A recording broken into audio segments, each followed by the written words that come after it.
prosecution para mag-submit ng reply. June 10, nag-issue ng summons ang Senado bilang isang impeachment court.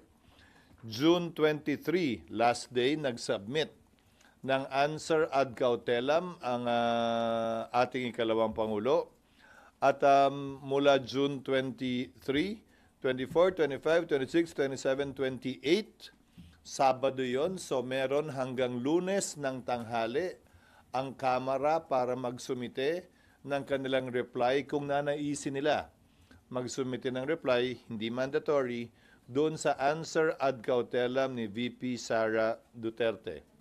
Ang bakit noon of June 30, dahil hanggang doon na lamang yung kapangyarihan at authority ng Kamara at ng mga prosecutors nila na magsilbi bilang prosecutor dito sa impeachment trial.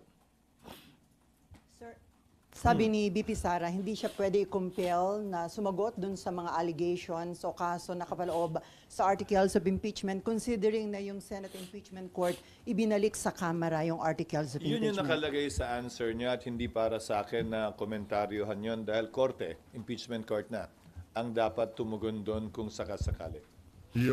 Hindi para sa akin na husgahan yon o bigyan ng kulay yon. Tinatanggap namin yung kanyang sagot at yung posisyon niya. At dahil doon, meron siyang motion to dismiss na noong una, parang binatikuso ng tagapagsalita ng Kamara ang Senate Impeachment Court spokesperson dahil parang telegraphing or coaching the BP dahil nabanggit niya na yun ang pwedeng ang i-file ng Vice Presidente. Ulitin ko, hindi para sa akin na komentaryohan ang sagot ng Vice President. Tatanggapin namin yun bilang sagot niya doon sa summons na inisyo ng impeachment court. At hindi para sa aming komentaryohan yun na tama yun o mali yun. Sir, yung sagot na yung reply na ibibigay ng Kamara sa sagot ni VP ay... Kung gusto nila. Pwedeng hindi? Pati naman yung answer, pwedeng hindi. What happens if hindi magbigay? Sa court na lang po sila What magpapaliwanag? happens kung hindi magbigay ng reply? Opo. Wala silang sagot doon sa sinabi ni VP Sara. Pero pwede pa rin po silang magpaliwanag pagdating ng impeachment trial. Hindi na wala yung right nila magpaliwanag or banggain yung sinabi ni VP. Tiyak ko pag-uusapan yon. Kung pag-uusapan yung motion na yon na nakapaloob sa sagot ni VP Sara, then bibigyan ng magkabilang panig ng pagkakataong ilahad yung kanilang argumento. Pero on a normal court, SP, pwedeng kunyari hindi magbigay ng answer pero sa mismong trial na sila magsalita. Pwede, hindi siya deemed or considered waived unless under exceptional circumstances, hindi siya papayagan ng korte for being dilatory. Pero sa palagay ko, walang ganun dito. Isa pa, SP. SP yung ginagawa ngayon ng prosecution na halos maya't-maya nagpe-press con sila. Ngayon pa lang sinasagot na nila yung sagot ni VP, katulad kahapon sa kay Attorney Bukoy. Is that normal? Is that okay? Hindi po ba sila patatahimikin ng impeachment court? Attorney Bukoy, makinig ka! Attorney Bukoy! Sa ngayon, hindi pa siguro dahil hindi pa naman nagsisimula ang trial. Pag nagsimula na kasi ang trial, dapat lahat ng gusto nilang sabihin doon na mismo sa trial.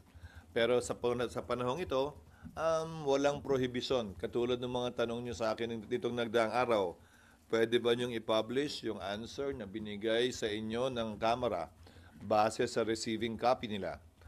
Walang prohibition na gawin yon.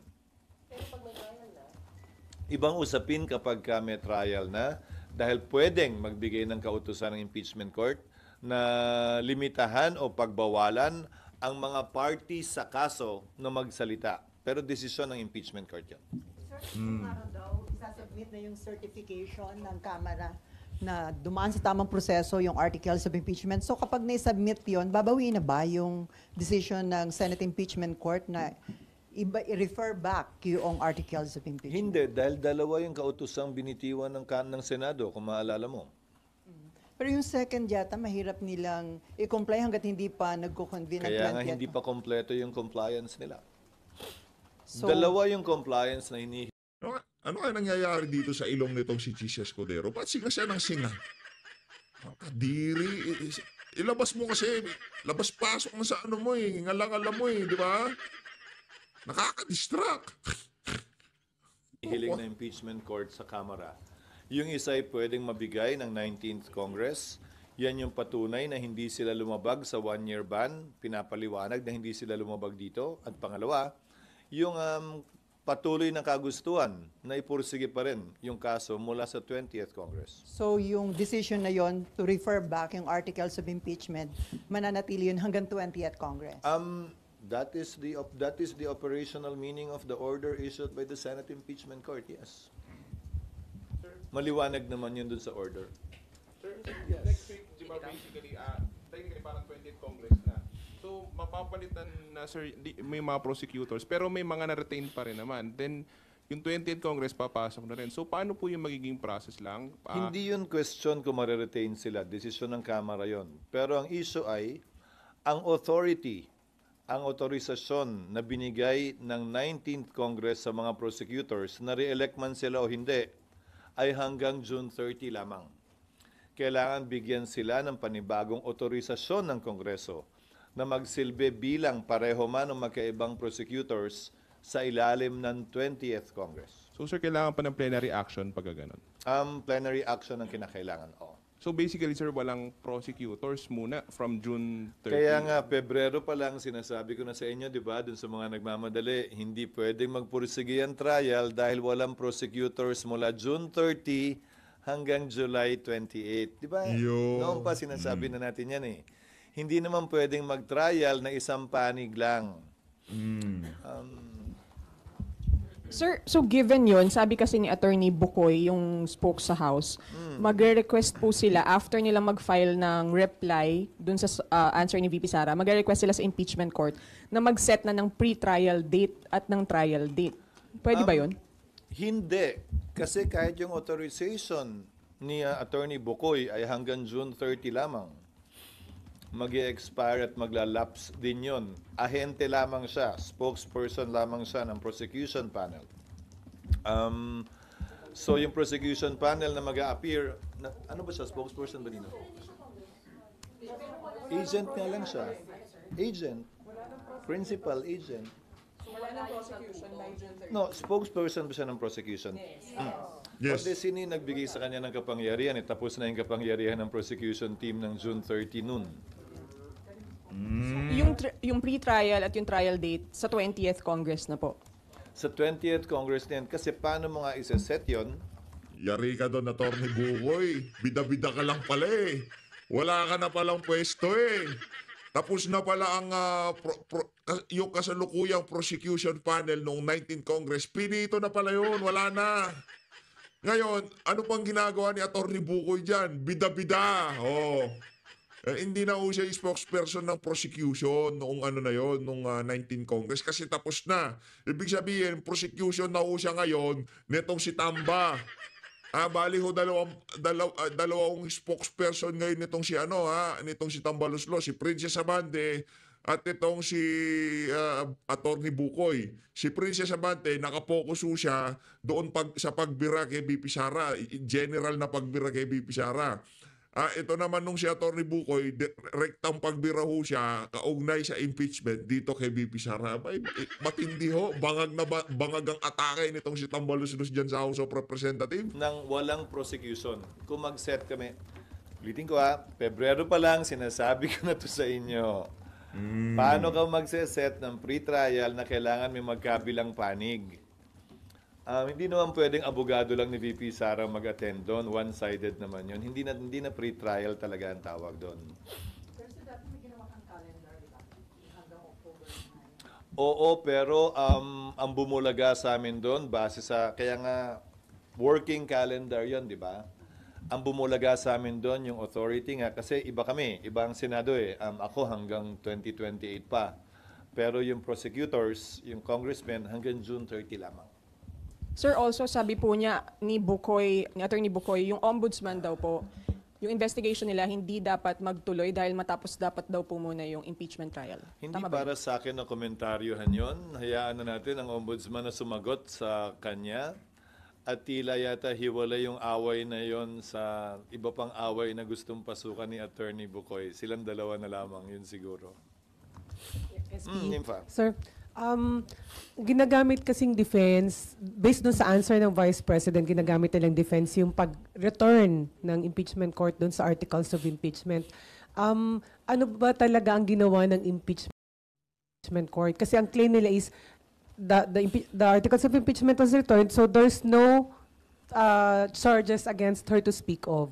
There are no charges against her. Argumento yan ang isang panig. Subalit, I refer you back to the order itself. Pakibasa na lang po yung order dahil nakalagay naman doon, hindi ba, return without dismissing nor terminating the case. Hindi ba nakalagay yun doon? So, ang sagot siguro, yung nasa order na lang, pagdedebatihan yan, kung may issue, pagbobotohan yan, kung sakasakali pagdating ng trial. But I cannot, even if I am the Senate President, bilang tagapangulo ng Senado, hindi ko pwedeng dagdagan o bawasan pa yung pinagbotohang order ng Senado. So yun lang ang masasabi kong sagot dun sa ganung posisyon. Basta sir, hindi nawala sa Senate yung charges, hindi nawalan ito ng jurisdiction nang dahil doon sa pag-return ng articles of impeachment sa Hindi ko House. pa, yun ang nakalagay sa order. Hindi ko pwedeng dagdagan o bawasan yung ginawa o hindi ginawa ng impeachment court. Nakapaloob yun sa order mismo. Sir, yung compliance po na isasubmit supposedly ng House ngayon, who will decide if it's actually compliant dun sa hinihingi ng court? The impeachment court, when we resume, magre-resume yun kapag compliant na ang Kamara. So sir, July 29 probably. July 29, thereafter. July 29 onwards. Kasi July 28 kami magre-resume, pero ceremonial yon para sa sona ng Pangulo. Magsisimula pa lang talaga makapagtrabaho ang Senado at Kamara ng July 29. Pero hindi kami July pwede 29. schedule agad hanggat una, wala pa yung prosecutors. Pangalawa, wala pa yung compliance in one shape or another. Walang makukonvene ng 29 kung wala pa yung compliance na pangalawa. Or sabihin nilang ayaw nila, kung ano man, basta katugunan o sagot dun sa hinihiling na yon. So if walang katugunan, walang makukonvene. Paano makakatugon din kung wala pa? Wala pang prosecutor. Ang labo nito mga ano na to Pambihira Paano talaga. sila makakabigay nga ng tugon kung wala pang prosecutors? Oh. They should, again, some things need to be done by the House, given the entry of the new Congress, bago may schedule yung trial. Ano muna yung mga kailangan gawin para ma-reconvene kayo? Ano po yung dapat? Mag-elect sila ng prosecutors. Paano ka magta-trial ng walang kinatawan ng Kamara? At saka yung compliance nila sa order ng impeachment court. After that, saka kayo maka-reconvene po. Yon, may hudyat na yon, may dahilan para mag-convene na. But on its own, the impeachment court can also convene on any other matter it may want to take up or decide on its own. Pwede naman din yon. Kahilingan lamang ng isang impeachment court judge ang kinakailangan. Siyempre, pag-uusapan, subject to an agreement by consensus of the impeachment court judges kung may kailangan isettle o pag-usapan, kasi hindi na nga pwedeng desisyonan yan bilang Senado eh. Hindi ko na rin pwedeng desisyonan yan bilang presiding officer lamang. Dapat impeachment court na mag-decide. So kung may issue na mangyayari o magaganap na kailangan pagpasahan ng impeachment court, the court, motu proprio, with the rules of court having precedence, with respect to practice, ay pwede rin gawin yun. SP, so, Hindi. Dalawang kanina Not necessarily. so SP, kapag na-comply na to, na-comply na ng 20th Congress, yung assignment ng prosecutors and all, automatic kayong magko-convene? Kung ako Or- tatanungin, bilang presiding officer, i-convene ko na yan after consulting my fellow impeachment court judges. Hindi Pero basta may prosecutors na rin, ha? Hindi, yes, sir. Hindi May pwedeng prosecutors na. Wala nang debate whatsoever kung magta-trial pa ba kayo o hindi, or no, that will already be part of trial. May answer na eh. May answer na, may reply na eh. Kung naman ang pag-uusapan man doon, bahagi na ng trial yon. Dahil sumagot na ang VP eh. Kung yun ang gusto niyang patunayan, yung kanyang motion to dismiss muna bago magpresenta ng ebidensya, bahagi na ng trial yun. So hindi kasama sir hindi kasama sa proseso yung titingnan nyo kung tinatanggap ninyo yung answer sa summons, yung answer ng Vice President. Kasi Hindi para sa aming tanggapin o hindi tanggapin yung answer ng Vice President. Sagot niya yon at hindi namin siya pwedeng piliting sumagot ng ganito o ganyan o sa ganitong paraan. Sagot niya yon at tinatanggap namin yan. So there must be a trial talaga.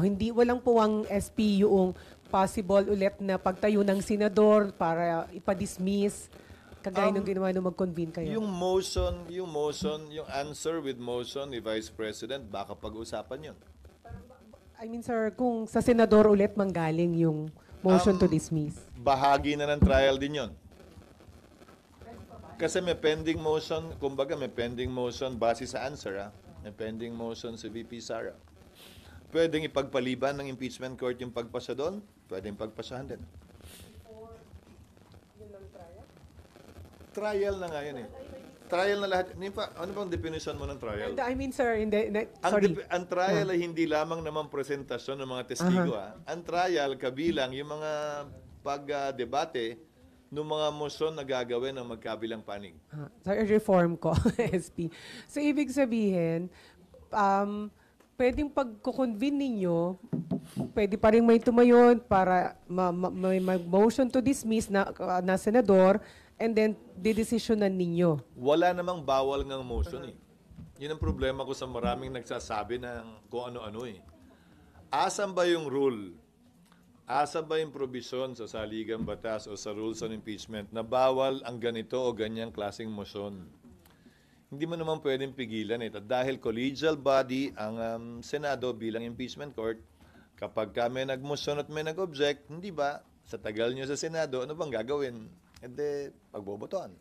Sir, I'm sorry? Simple majority lang. Yes, always by simple majority. Ang hindi lamang required ng simple majority, 2/3 ang kailangan kapag pagbobotohan na to acquit or convict. but SP, yun pong answer po ni VP, pati po yung magiging answer ng PROSEC. Reply ng PROSEC. Yung reply ng PROSEC, mare-resolve or matatakel po ba siya ng impeachment court kapag ka-trial lang? Or paano po ba yung proseso? Hindi ko maintindihan yung tanong. Matatakel po yun during trial only. Pag nag-resume na yung court, that will not be tackled by the Senate sitting as a Senate. So nawala. It can only be tackled by the impeachment court. Ibig pong sabihin, kailangan ma-open po muna yung trial, yung paglilitis mismo, bago po yun. Bukas na siya, constituted and convened na ang impeachment court. Lahat na magaganap sa impeachment court, bahagi na yun ang tinatawag nating trial kapag nag-appear na yung mga parties. So kung ang pinagdidebatihan man nila ay yung reply, yung answer, o kung ano man, bahagi na ng paglilitis yun. SP isa lang. Nandun pa rin kami dun sa pag-reconvene. Kung wala pang PROSEC sa 29, pero may kailangan kayong pag-usapan, pwede kayo mag-convene. Pwede. Motu proprio. On our own. Yes, Milo.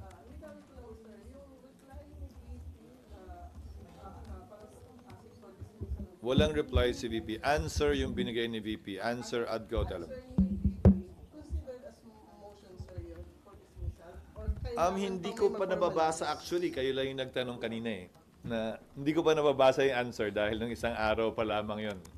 Kabibigay lang sa akin kanina mahigit 200 pages kasi kasama yung annex eh. Babasahin ko pa lang mamaya. I'm sorry? Kaya hindi ko pa nababasa. Kung meron man, the impeachment court will decide on that when we convene. Again, whether to decide on it or to set it aside for a later date. Pero automatic siya, sir, na you have to discuss it since may ganong request for dismissal. O kailangan may mag-motion? Someone has to bring it up. Binring up naman na sa answer eh. So I presume her lawyers will do that. Hindi para sa akin, Milo, na pagsabihan yung lawyer ko nung gagawin nila o hindi. O kung kailan nila gagawin. Nasa kanila. Machichismis na naman siya. Parang tanong kayo ng tanong kay Reginald. Ngayon binigay niya yung mga punto de vista niya. Binanatan niyo naman pabalik. Natuto na itong si Chis. Hindi niyo na ako mapipik. Hindi nyo na ako mapapasagot tapos babalikan nyo ako na tinuturuan ko si Vice President. Sa mga siraulo yung mga ano dyan, mga nagtatanong, mga may saltik sa ulo. Now that the Pambihira, oo. parties are there, now that the impeachment court has acquired jurisdiction over the person of the Vice President, the parties are now there to make their corresponding and respective motions based on the interest of their client or position. Yes. Sir, clarification lang po. Yung answer ad cautelam ni VP asserts that the fourth impeachment complaint should be dismissed. Paano ipaprocess po yun ng impeachment court? So pwedeng pagbotohan na kung dapat bang i-dismiss based on the answer ad cautelam? Posible yun, pero ayokong Pagbotohan bangunahan na yan. ng impeachment court. Iyan din yung parehong ni-raise ng Vice President sa Korte Suprema. Sa pagkakaunawa ko. Base again sa newspaper reports at hindi pa base sa answer mismo. Hindi ko pa kasi nababase. I think it's the same issue raised in the Supreme Court based on the one-year ban, one-year bar rule. So posible po, so kung pagbobotohan po, SP, simple majority lang. It can be dismissed by a simple Ulitin ko, majority. simple majority ang kinakailangan sa lahat ng botohan, 2/3 ang kailangan to convict or acquit.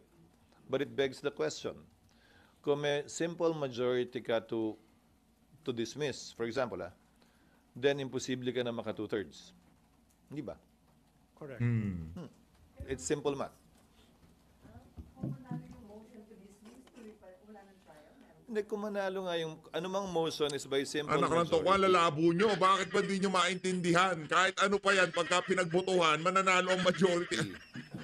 Kung pagbobotohan man yun, clearly, Ano, ano? walang 2/3 if ever. Di ba? Math would dictate that outcome.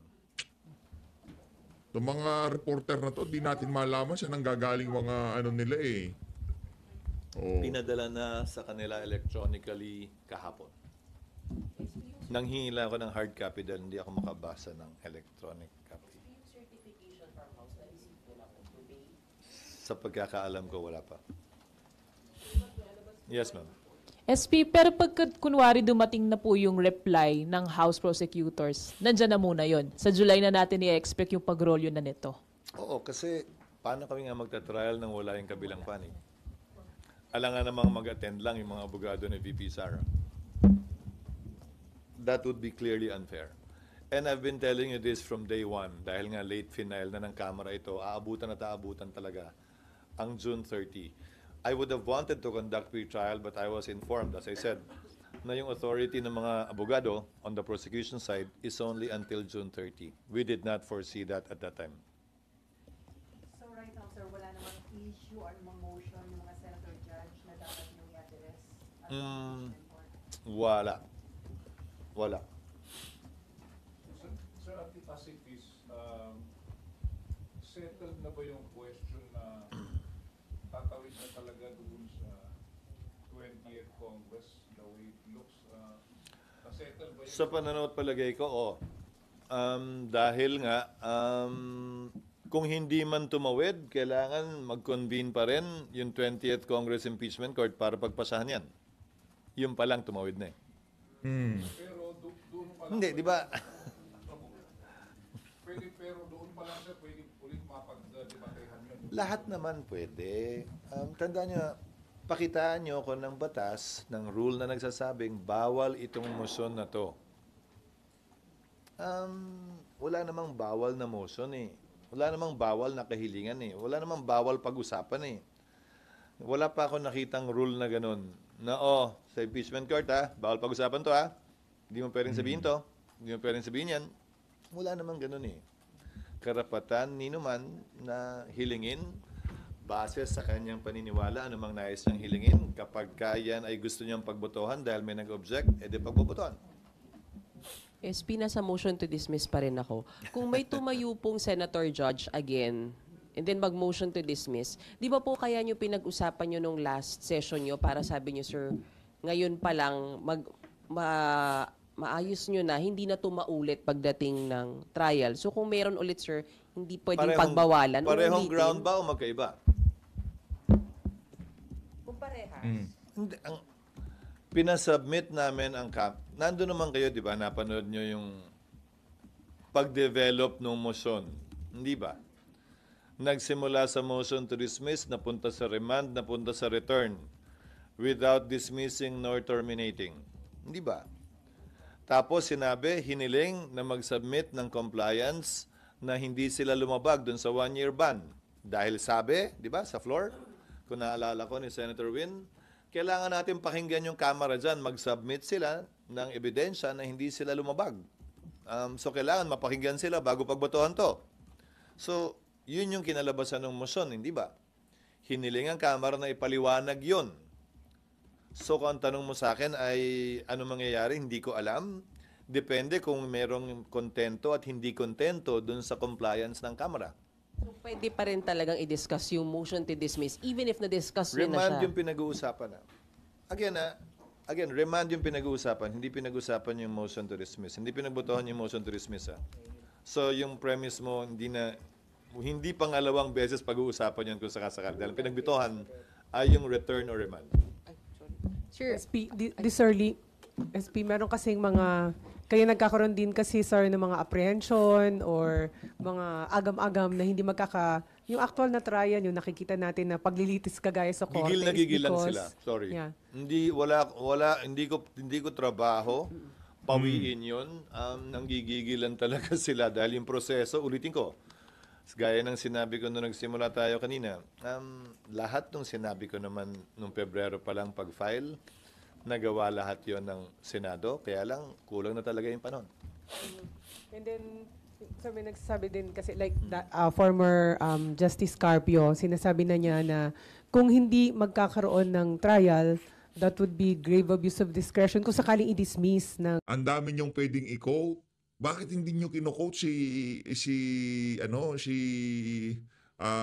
former Associate Justice Adolfo Ascuna, di ba? Dapat yung mga ganun yung may quote nyo. Yan, dilawan pa sa dilaw yan eh. Antonio Carpio, nako. Walang matinong para lang masusugan yung mga kabobohan nila, yung mga tanong nila dito kay anak na to. Hindi para sa akin na patulan si Justice Carpio. Hindi ako sang-ayon sa sinasabi niya. If we're talking presidents, nasan siya ba't hindi siya nagreklamo nung dinismiss ng Senado yung impeachment complaint laban kay Mercy Gutierrez nang hindi kinoconvene ng impeachment court? There is that precedent done by the Senate. Hindi ko sinasabing tama yun, pero ginawa na yun ng Senado noon. Nasaan siya nung nagreklamo? Ba't hindi siya nagreklamo nun? Tulad ng kasing sigasig ng pagrereklamo niya ngayon. baka sitting justice or judge pa siya at that time. Tanga-tanga naman ito nag-aano na to. Sige na nga. Paano pagka sinabi ko siya, parang nag-aabogado ka naman kay Antonio Carpio. Nangyan naman tong... Ilang siya, pati yung iba siguro. O bakit tila hindi nila maalala yun, papuntong yun? Dinismiss din ang impeachment court. Cheese, ako hindi kita kinakampihan, Cheese. Oohan mo na lang. Mga merong saltik sa utak yung mga nasa... Bakit hindi nila tanong sa inyo? Nagkakagulo sa Middle East. Anong gagawin natin? Yung presyo ng kuryente, presyo ng pangunahing bilihin. Sisipa niyan sigurado dahil magtataasan yung mga produktong petrolyo. Bakit hindi? Kanina pa ako naghihintay dito. Magta-30 minuto na ako. Wala pa akong naririnig kung hindi puro impeachment. Mawalang niya kayo dyan sa Senado. Bira. Yung kaso, ewan ko sa inyo. Nung nag-walk out yung prosecutors kay ERAP at ayaw nang bumalik. So, kung halimbawa... So, nangyari yun noon. Pero nagkaroon ng paglilitis. Yung isa hindi nagkaroon ng paglilitis. Di ba? Nung panahon ni Chief Justice Corona, may motion to dismiss na final.